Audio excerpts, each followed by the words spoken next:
60 லட்சம் பேர் 60 லட்சம் ஜூஸ் செத்து போன வேர்ல்டு வார் 2ல 1100 பேரை காப்பாத்தின லிஸ்ட் தான் ஷின்லர்ஸ் லிஸ்ட். ஷின்லர் ஏன் அந்த லிஸ்ட் கிரியேட் பண்ணணும்? அந்த 1100 பேர் யாரு? எப்படி அந்த லிஸ்ட் கிரியேட் பண்ணாரு? இல்ல எதுக்காக பண்ணாரு? வணக்கம் cinephiles, welcome to Born for Cinema, where cinema isn't just entertainment, it's an emotion, art and soul. இது வெறும் மூவி ரிவ்யூ இல்ல, movie suggestion video, where I am going to suggest 1000 great movies. இதான் என்னோட ஃபர்ஸ்ட் வீடியோ. இன்னைக்கு நம்ம பார்க்க போற படம் ஒரு சாதாரண சினிமா இல்ல, ஒரு எமோஷன், ஒரு வலி, a mirror of humanity's darkest past. Stephen Spielberg masterpiece Schindler's List. If you are watching movies only for the entertainment, this movie is not for you. அடுத்தவங்க கஷ்டத்தை நான் ஏன்டா பார்க்கணும், அடுத்தவங்க கஷ்டத்தை பார்த்து நான் ஏன் அழணும், சினிமானா நான் ஜாலிக்காக மட்டும் தான் பார்க்கறேன் அப்படின்றவங்களா இருந்தீங்கன்னா இந்த வீடியோவே நீங்க இப்பவே ஸ்கிப் பண்ணிடலாம். But if you believe cinema has the power to heal, educate and move your soul, at least ஒரு தடவையாச்சும் இந்த படத்தை நீங்க உங்க லைஃப்ல பார்த்தே ஆகணும். Directed by Steven Spielberg, starring M. Neeson, Ben Kingsley, Ralph Fiennes. 1994ல 7 Oscar award win பண்ணிருக்கு, including Best Director and the Best Picture. Best Director, Best Picture கான அவார்டு ஸ்பீல்பர்க் வாங்கின உடனே அவர் சொன்னது என்னன்னா, this is the best drink of water after the longest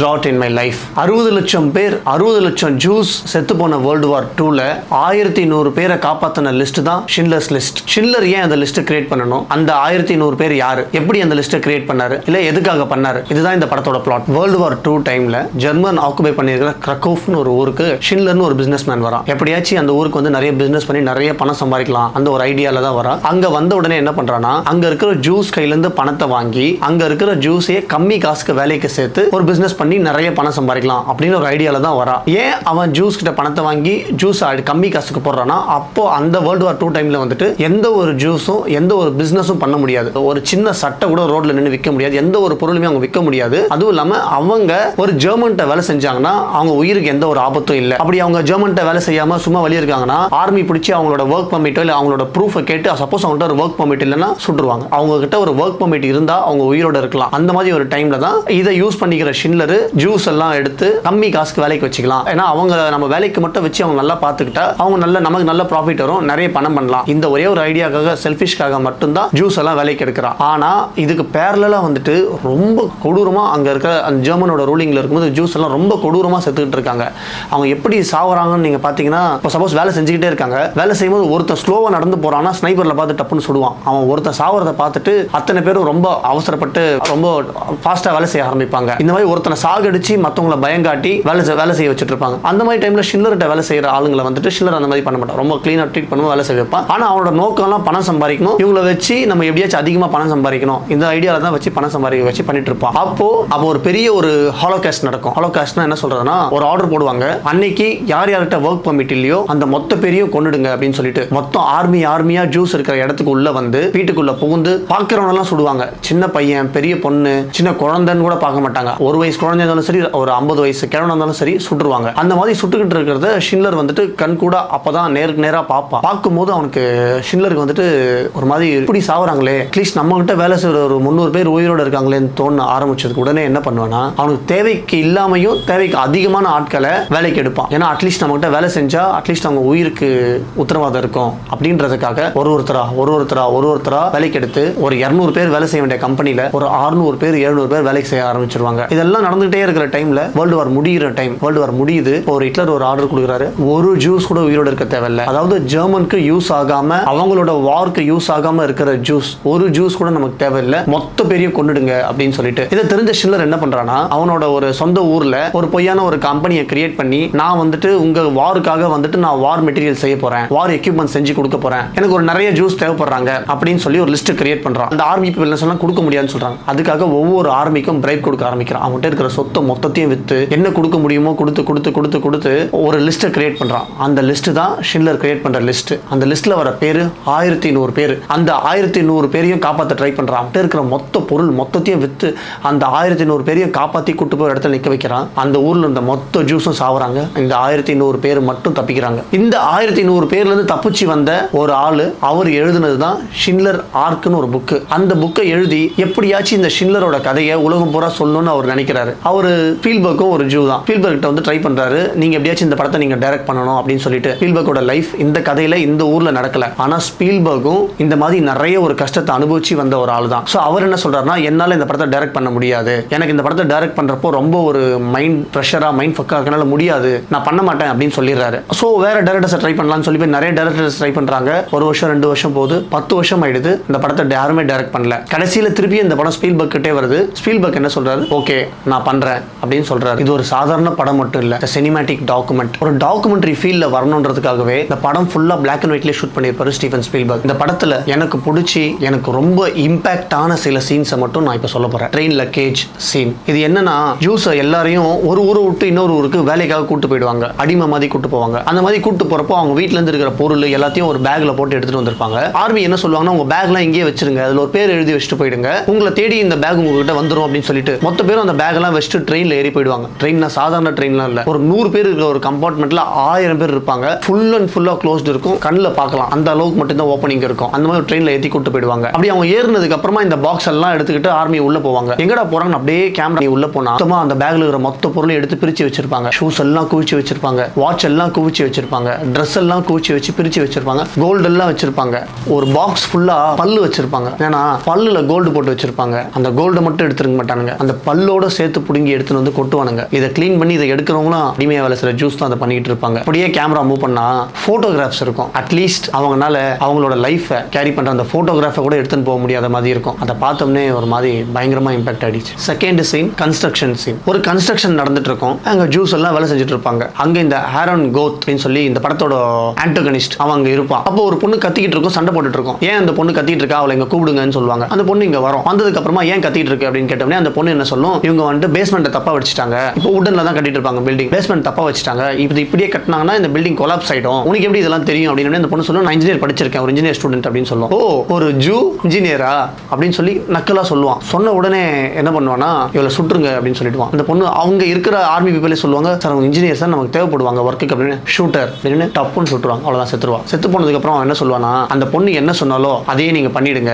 அப்படின்ட்டு போயிடுவான். இந்த scene ஏன் எனக்கு ரொம்ப பிடிச்சிச்சுன்னா, அவன் சொல்ற ஒரு வார்த்தை, ஓ ஒரு ஜூ இன்ஜினியரா அப்படின்னு அவன் சொல்றான்ல, அதை நம்ம இன்னைக்கும் ஜெர்மன்ல ஒரு 100 வருஷத்துக்கு முன்னாடி நடந்த விஷயத்தை நம்ம இன்னைக்கும் நம்மளை சுத்தி நிறைய கேட்டுக்கிட்டு இருக்கோம். இது வந்துட்டு லிக்விடேஷன் ஆஃப் கெட்டோ அப்படின்னு சொல்லி இந்த படத்திலே இது ஒரு சாப்டராகவே வரும். இந்த கன் ஷூட் பண்ற சவுண்டே ஒரு மியூசிக், ட்ரம் மியூசிக் மாதிரி கேட்டுக்கிட்டு இருக்கும். லைட்ஸ் எல்லாம், அந்த கன்னோட லைட்ஸ் எல்லாம் வந்து வந்து வந்து வந்து போயிட்டு இருக்கும். அந்த சீன்ல ஒரு பொண்ணு, ஒரே ஒரு சின்ன பொண்ணு, ஒரு 5 வயசு இருக்கும் அந்த பொண்ணுக்கு, ஒரு ரெட் கலர் கோட்டை போட்டு இந்த ஃபுல் பிளாக் அண்ட் ஒயிட் மூவில அந்த பொண்ணு மட்டும் ஒரு கலரா, அந்த பொண்ணு மட்டும் கலர்ஃபுல்லா ரெட் கலர்ல நடந்து போயிட்டு இருப்பா. அந்த பொண்ணை ஷின்லர் வாட்ச் பண்ண ஆரம்பிப்பான். எங்க போறா அந்த பொண்ணு, ஒரு வீட்டுக்குள்ள போவா, எங்கேயோ போவா, அங்க போவா, ஒளிவா, ஒளியதெல்லாம் நமக்கு ஆடியன்ஸ்க்கு நமக்கு காட்டிக்கிட்டு இருப்பாங்க. இந்த சீன் முடியும், மொத்த பேரும் சாவாங்க. ஷின்லர் அந்த இடம்லாம் நடந்து போய் பார்ப்பாரு, மொத்த டெட் பாடிஸ் எல்லாம் தூக்கிட்டு போயிட்டு இருப்பாங்க. அப்ப அந்த பொண்ணோட டெட் பாடி அங்க இருக்கும், ஒரு 5 வயசு பொண்ணோட டெட் பாடி. இந்த பார்த்ததுக்கு அப்புறமா தான் ஷின்லருக்கே ஒரு மேஜர் சேஞ்ச், கேரக்டர்ல ஒரு சேஞ்ச் வரும். ஒரு சின்ன பொண்ணு கூட விடாம கொள்றாங்களே அப்படின்னு சொல்லி. ஸோ இந்த சீன் இருக்கிறதுலே ஒரு iconic scene of the movie, இல்ல ஐகானிக் சீன் ஆஃப் த சினிமானே சொல்லலாம். இந்த ஷின்லர் லிஸ்ட்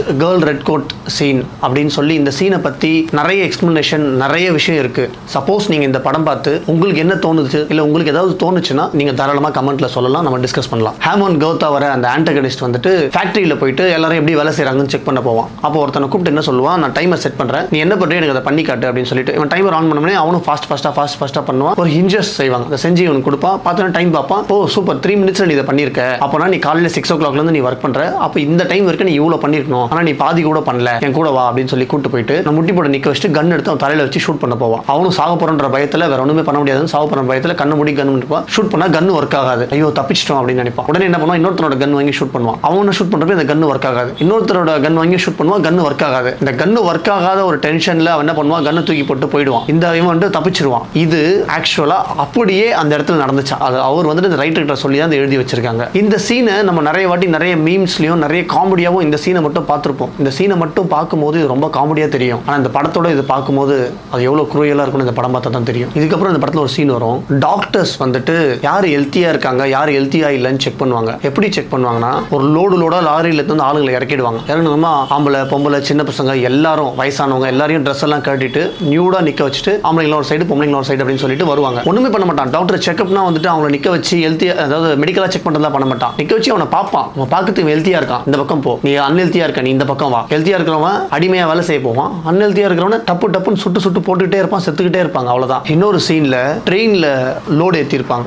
லோடுனா லக்கேஜ் இல்ல, மனுஷங்களை வந்துட்டு ஒரு 100 பேர் இருக்கிற ஒரு இடத்துல ஒரு 1000 பேரா உள்ள ஏற்றிருப்பாங்க. அதுவும் ஒரு ஃபேமிலியில அப்பா அம்மா குழந்தை இருக்குன்னா 3 பேரும் தனித்தனியா பிரிச்சு தனித்தனி ட்ரெயின்ல ஏற்றிருப்பாங்க. இந்த 3 பேரும் எங்க போறாங்கன்னு யாருக்குமே தெரியாது, அனுப்புறவனுக்கே தெரியாது. அந்த மாதிரி ஏற்றி இருக்கிறப்போ ட்ரெயின் மூவ் ஆயிருக்காது. மூவ் ஆயிருக்கிறதுக்கு முன்னாடி அவங்களால அந்த ட்ரெயின்குள்ள நிக்க முடியாது. அவ்வளோ தாகம், அவ்வளோ வெயில், அந்த ஒரு இதில் இருப்பாங்க. இந்த இடத்துக்கு ஷின்லர் வருவான். ஷின்லர் வந்து இவங்களை பார்த்த உடனே ரொம்ப கஷ்டமாயிடும். அட்லீஸ்ட் இவங்களுக்கு ஹெல்ப் பண்ணணும் அப்படின்னு தோணும். இது எப்போனா ஷின்லர் கொஞ்சம் கொஞ்சமாக சேஞ்ச் ஆகிட்டு இருக்கிற டைமில் அப்போ ஹெல்ப் பண்ணலாம் அப்படின்னு தோணினாலும் ஒரு ஜூக்கு போய் டேரெக்டாக போய் ஹெல்ப் பண்ணிட முடியாது. ஏன்னா ஹெல்ப் பண்ணனா அங்கே நீ கிரிமினலாக மாறிடுவ, உன்னை சுட்டுருவானுங்க. இவன் என்ன பண்ணுவானா, அந்த ஆர்மி மேன்ட்ட போய் இவங்க இவ்வளோ வெயிலில் இவ்வளோ இதில் இருக்காங்களே, இவங்க மேலே நான் தண்ணி அடிக்கிறேன், அதாவது பைப் எடுத்து நான் தண்ணி அடிக்கிறேன் அப்படின்னு ஒரு விஷயத்தை பேசி அதுக்கப்புறம் அந்த பைப் எடுத்து அந்த ட்ரெயினில் இருக்கிறவங்க மொத்த பேர் மேலே தண்ணி அடிப்பான். அந்த ட்ரெயின் தண்ணி மேலே போய் அந்த டாப்ல இருந்து சொட்டு சொட்டா ஒழுவும். அந்த சொட்டா ஒழுவுறது அந்த ட்ரெயினில் இருக்கிற மொத்த பேரும் ஷேர் பண்ணி குடிப்பாங்க. சீனை பார்க்கும்போது பயங்கர ரொம்ப ஒரு கஷ்டமா இருந்துச்சு. அதுக்கப்புறம் என்ன பண்ணுவோம்னா, யாருக்கும் தெரியாம அந்த ட்ரெயினில் டிராவல் பண்ண போற ஆர்மியை கூப்பிட்டு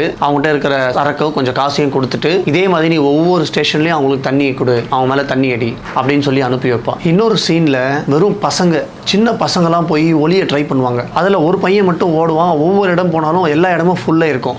என்ன மாதிரி இடத்துல ஒளிஞ்சிருப்பாங்கன்னா, ஒரு பியானோக்குள்ள கட்டியிருப்பாங்க, ஒரு பெட்டுக்கு கீழே கட்டின்னு ஒளிஞ்சிருப்பாங்க, ஒரு சின்ன பாக்ஸ்குள்ள உட்காந்துருப்பாங்க. இந்த மாதிரி ஒவ்வொரு இடத்துல ஒளிஞ்சிருப்பாங்க அந்த பசங்க. இந்த பையன் என்ன பண்ணுவான், கடைசியில் என்ன பண்றது தெரியுமா, டாய்லெட் இருக்கும். இந்த டாய்லெட் வந்துட்டு எப்படின்னா ஸ்லாப் மாதிரி இருக்கும், ரவுண்டா இருக்கும். அதுக்குள்ள குதிச்சிருவான். உள்ள குதிச்சா அவன் கழுத்து வரைக்கும் ஷிட் இருக்கும். அந்த ஸ்மெல்லில் இவன் ஒருத்தன் தான் அதுக்குள்ள குதிச்சான்னு பார்த்தா அதுக்குள்ள ஆல்ரெடி ஒரு 3 பேர் இருப்பாங்க. இவ்வளவு தூரத்துக்கு நம்ம அட்லீஸ்ட் அந்த ஸ்மெல்லே நம்மளால தாங்க முடியாது. அதுக்குள்ளே ஒளிஞ்சிருப்பாங்க. அவங்க என்ன சொல்லுவாங்கன்னா, இது ஏன் இடம், இதுக்குள்ள ஏன் வந்தேன்னு. ஒரு டாய்லெட்டுக்கு உள்ள இருக்கிறதுக்கே இது ஏன் இடம் உன் இடம்னு சொல்ற அளவுக்கு அவங்கள தள்ளி அதுக்குள்ள அவங்க இருந்தாங்களா இல்ல சர்வை பண்ணாங்களா இல்ல உயிரோட பழைச்சிருப்பாங்கன்னு நமக்கு தெரியாது. அந்த அளவுக்கு ஒரு ரூயலான வாழ்க்கையை வாழ்ந்திருப்பாங்க அவங்க. The most impactful of the scene of the film சொல்லலாம். இல்லைன்னா எனக்கு ஆக்சுவலா ஒரு ரொம்ப most impactful of the scene இந்த என்டையர் சினிமா அப்படின்னா நான் இந்த சீனே சொல்லுவேன். இந்த படத்தோட கடைசியில கிளைமேக்ஸ்ல ஷின்லர் பேசுற scene, I could have saved more அப்படின்னு சொல்லி அவர் எமோஷனலா பேசுவார்.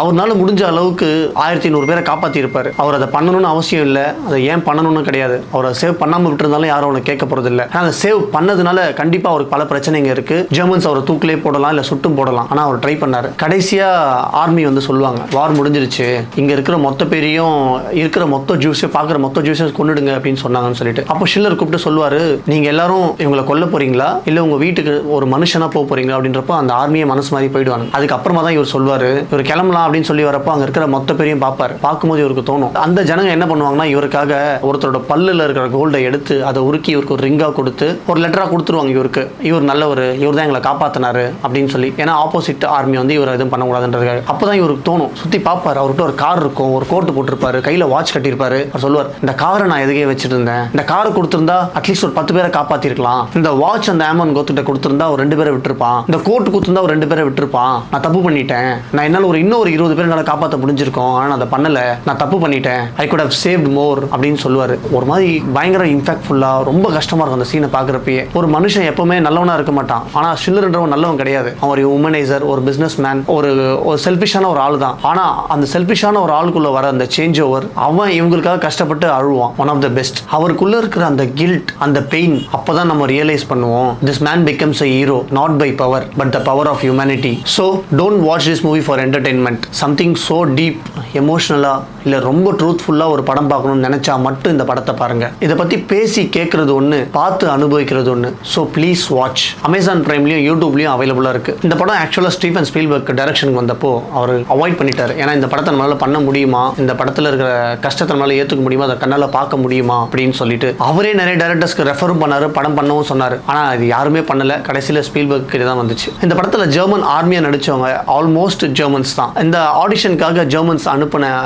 ஆடிஷன் டேப்ஸ் எல்லாத்துலயுமே மோஸ்ட் ஆஃப் த ஜெர்மன்ஸ் வந்துட்டு அவங்க கண்ட்ரி பிஹாஃப்ல சாரி கேட்டு அப்பாலஜைஸ் பண்ணி வீடியோ அனுப்பியிருக்காங்க. இதை வந்துட்டு ஸ்பீல்பர்க்கே வந்துட்டு ஒரு ஒன் ஆஃப் த இன்டர்வியூல சொல்லியிருக்காரு. இந்த படம் ஷூட் ஆரம்பிச்சு இந்த ஜெர்மன்ஸ் எல்லாம் வந்துட்டு அந்த ஆர்மி யூனிஃபார்ம்ல வந்து ஷூட்டுக்கு வந்து நின்னதுக்கு அப்புறமா ஸ்பீல்பர்க்னாலேயே அந்த ஷூட்ல இருக்க முடியல. அவங்க அந்த யூனிஃபார்ம்ல பார்த்தோம்னே அவருக்கே ரொம்ப பயம் வந்து ரொம்ப ட்ராமடைஸ்ட் ஆயிட்டு ஒரு 2-3 டேஸ்க்கு வந்துட்டு ஷூட்டே கரெக்டா நடக்காம அவரால் ஷூட் பண்ண முடியாம ரொம்ப கஷ்டப்பட்டு இருக்காரு. அப்புறம் இந்த படம் ஷூட் பண்ண லொகேஷன்ஸ் எல்லாமே ரியல் லொகேஷன்ஸ், சினிமா செட்ஸ் இல்ல, எல்லாமே அந்த ரியல் லொகேஷன்ல, அந்த வார்ல, இந்த உண்மையிலேயே அந்த ஹாலோகாஸ்ட் நடந்த இடத்துல அங்கேயே போய் ஷூட் பண்ணியிருக்காங்க. அப்புறம் இந்த ஸ்டோரி எழுதின அந்த ரைட்டரும் அவங்களோட ஒய்ஃபும் வந்துட்டு இந்த ஷூட்டிங் ஸ்பாட்டுக்கு வந்திருக்காங்க. இங்க வந்தப்போ அந்த ஹேமன் கோத்தா அந்த ஆன்டகனிஸ்டா பண்ற அந்த கேரக்டரை பார்த்ததுக்கு அப்புறமா அவங்களுக்கு ஒரு ரொம்ப ட்ராமடைஸ்ட் ஆயிடுச்சு, பயம் வந்துட்டு இருக்கு. இந்த ரியல் கேரக்டரை பார்த்த ஃபீல் வந்து பயந்து ஒரு ஷேக் ஆகி அந்த ஷூட்டிங் ஸ்பாட்டை விட்டு வெளியே போயிட்டு இருக்காங்க. அதுக்கப்புறம் அந்த படம் முடிகிற வரைக்கும் அவங்க அந்த ஷூட்டிங் ஸ்பாட்டுக்கே வரலையா. இந்த படத்துல ஆமன் கோத் அப்படின்னு சொல்லி ஒரு